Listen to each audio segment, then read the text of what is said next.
Hey there, CovaCats, and welcome to CovaCast. March is upon us, and so are TCAPs. All of us here at Student Government wish you good luck. We know you can do it. There are some great events coming up this month. Join Cova families and friends on March 14th, 2014 for a Denver Cutthroats hockey game against the Quad City Mallards. The game is located at Denver Coliseum, and it starts at 7 p.m. Tickets cost $8 per person. This is a great family night out to celebrate the end of TCAP. Be sure to register at the link below. There's also a Grand Junction event at the KJCT8 Studios on March 21st.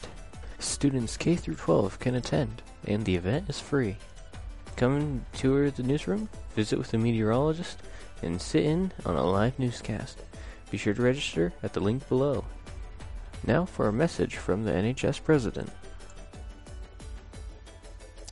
Hello everyone, this is NHS President Ben Shetty. I just wanted to pop in really fast and remind you all that we have a fundraiser at Downtown Chili's. This fundraiser is going to be on March 5th and 6th, which puts it at a really great time for us to use it to celebrate the end of TCAPS, as it's on the Wednesday and Thursday of the week. So the last 2 days for most people in COVID this year.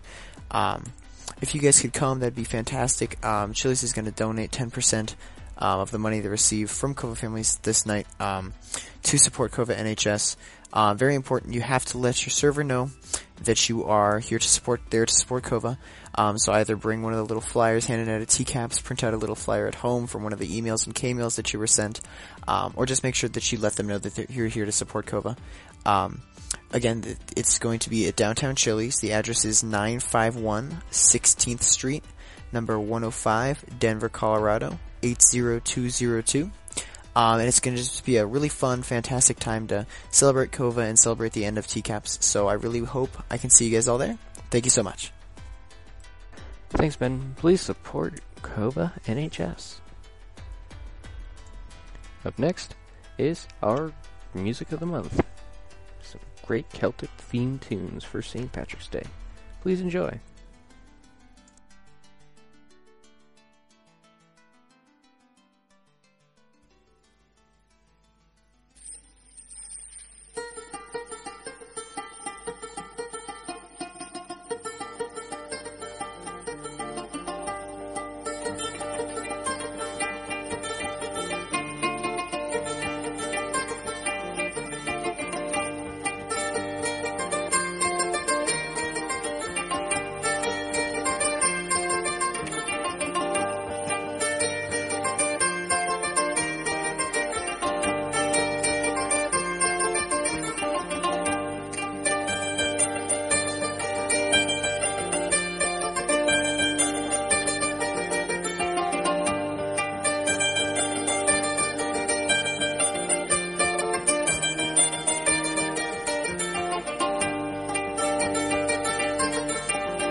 Thank you for listening to KovaCast.